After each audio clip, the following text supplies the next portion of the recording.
Hello, chemistry students. So we're going to go over nuclear chemistry in this note set. Hopefully I'll be able to keep this video to just one video, but we might have to go into a part two.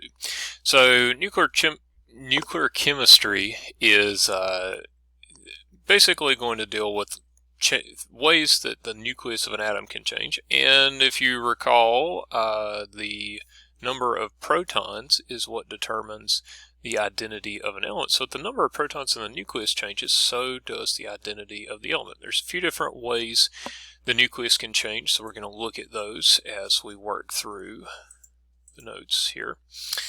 Alright, so here's a definition for you. So nuclear decay, and nuclei, that nuclei is the plural of nucleus. Nuclei decay when they are unstable. And the thing that determines the stability of a nucleus is the ratio of protons and neutrons. And for some elements, there's not any stable ratio, particularly for the larger elements. So, like say, once you get beyond uranium, those elements are all radioactive, like plutonium and so on. Alright, so radioactive decay is going to be the spontaneous decay or disintegration of a nucleus into a lighter and perhaps more stable nucleus, and that decay will continue until a stable nucleus is achieved. Frequently that stable nucleus is a lead nucleus. I believe it's lead-206.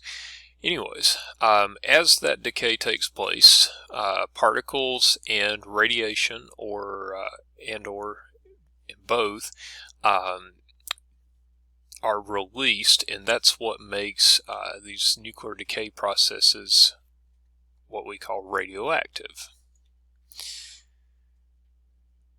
Alright, so the nuclear radiation would be the term that describes the particles or electromagnetic radiation released from the nucleus during nuclear decay.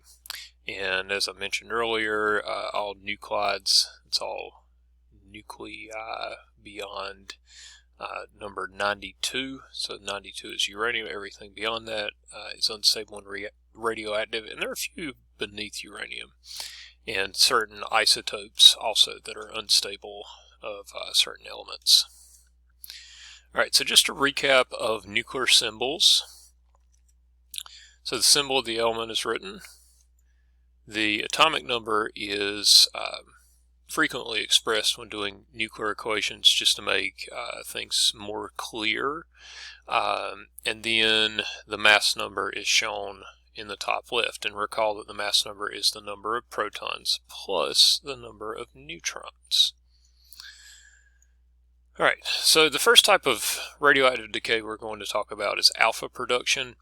Alpha particles are, in the world of radioactive particles anyways, the largest and heaviest. An alpha particle is basically a helium nucleus without the electrons. So positive 2 charge on a helium nucleus, remember neutral helium would only have 2 electrons. So if it has a positive 2 charge, that means it's lost both of its, or never had both of its electrons, which would be the case for the alpha particle. So a particle with a mass of 4 and 2 protons is ejected from the nucleus in alpha production.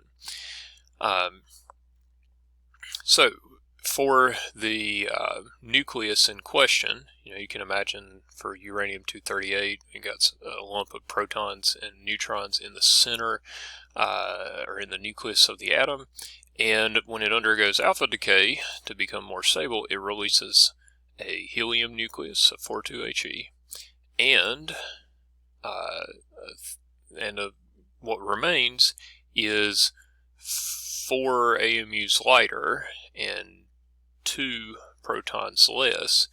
And how do you know that that's thorium? Well, look at the periodic table and find element number 90, and that will identify that this element is thorium. The 234 really doesn't matter as far as the identity. It's just showing you which isotope of thorium this is. Notice here that the numbers do add up. So 90 plus 90 plus 2 equals 92, and 234 plus 4 equals 238. And to show that it's an alpha decay, we can write an alpha, kind of a curvy A, up there above the reaction arrow. All right, here's another type. It's a beta production. So a lighter and faster moving particle than much lighter than the helium nucleus, than the alpha particle, is a beta particle. And all a beta particle is an electron.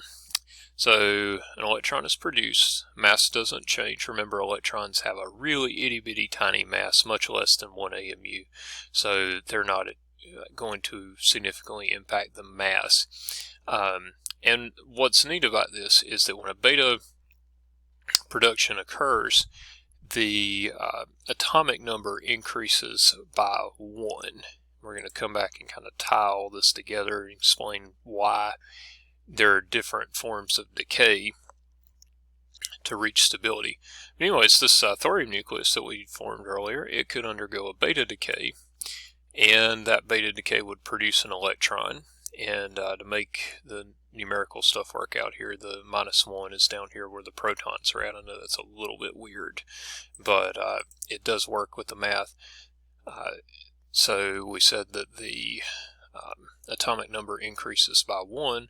Well, here's what happens. The atomic number goes up by 1, and the numbers still work out. So -1 plus 91, see the plus sign there, equals 90, and then 0, 234, still 234. And we put the beta there to indicate that's a beta decay. So if you do an alpha decay, one of the particles produced will be an alpha particle of 42He, and if you do a beta decay, one of the particles produced will be a 0 -1 E, and then you adjust the numbers here to make it work out mathematically. So this plus this equals this, and this plus this equals this. Same thing down here, this plus this equals this, and this plus this equals that.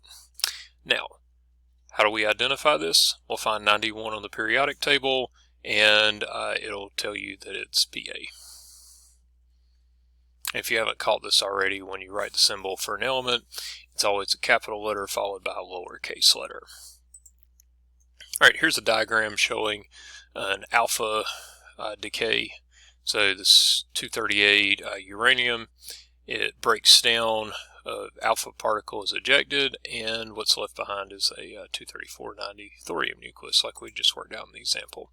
Usually alpha radiation is going to be produced by large nuclei. Alright, beta radiation.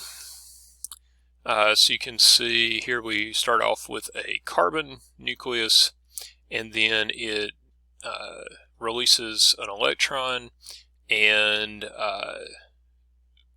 the atomic number increases by 1 as that takes place. What's going on here is one of the neutrons in carbon is becoming a proton, and as that takes place, the mass stays the same because protons and neutrons have about the same mass, but the atomic number increases by 1 because now we have a proton added in, and that electron that's ejected has to be there because charge is going to be conserved here. So if we have a positive charge added to the nucleus, then a negative charge has to leave.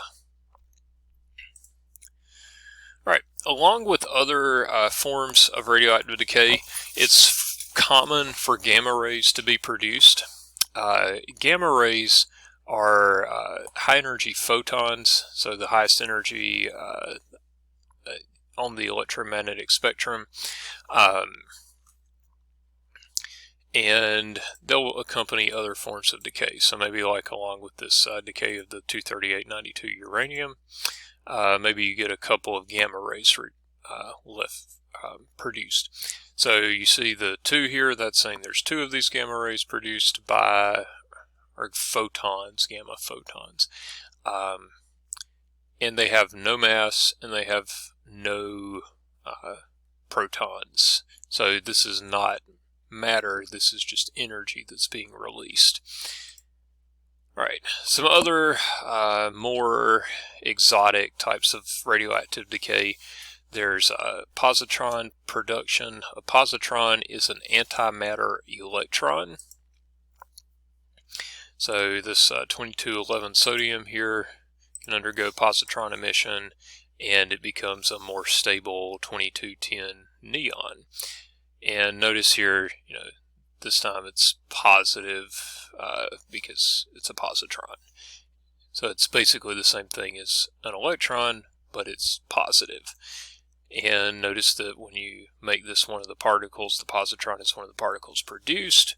Then, in order for the numbers to work out, you have to have a 10 here to add up to 1 to give you 11, and 22 plus 0 gives you 22. So, and that, you look at the periodic table, number 10 is neon, so you've made a neon. Alright, and then there's electron capture. So sometimes the nucleus can actually capture an electron. And what that's going to do is it's going to neutralize one of the protons. So here we are. Why is it on the left side of the arrow? Well, it's being captured, so it's required for this process to occur. And that electron essentially combines with a proton in the nucleus and makes a neutron. Okay, so you see the mass number stays the same, but the number of protons goes down by 1. So that means we've increased the number of neutrons and decreased the number of protons. Alright, and sometimes, like we said, gamma radiation is released along with these things, so it's shown there. Alright, so here's some comparison of the different types of radiation that we've talked about so far. So alpha, beta, gamma. The composition, alpha and beta are both particles. So the alpha radiation, like we said, is a helium nucleus. The beta radiation is an electron. And then gamma radiation is electromagnetic radiation, but there's no particles, so there's no mass. The symbols listed here. And then charge, the alpha particles are positive, the beta particles are negative, and gamma radiation is not charged. Okay. And then comparing mass, gamma radiation has none at all, while electrons are very light, and alpha particles are very heavy compared to the beta particles. All right. Few different examples of sources of these types of radiation, comparison of the energy,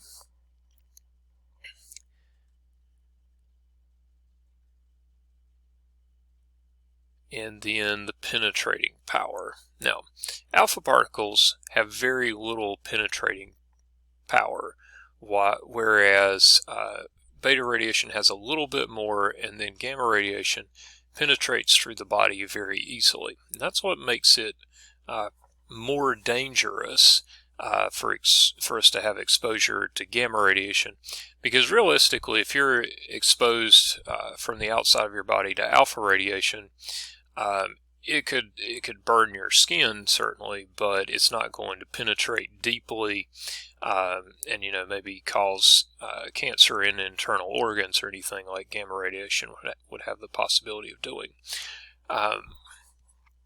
There are some cancer treatments where a radioactive material is injected into a person's body, and usually the source for that, or the most commonly used for that, would be like something that's an alpha producer, because if you inject that alpha producer with maybe a really short half-life into a tumor, it would release a lot of radiation directly into the tumor, and then since it has a short half-life, it would decay into something else before it would cause a substantial amount of harm to other parts of the body. It would just damage the tumor. All right, you can shield alpha radiation with something pretty thin, paper, clothing, whatever. Metal full, a little bit thicker for beta radiation, and then you need thick layers of lead and concrete to shield from gamma radiation. Thanks for watching.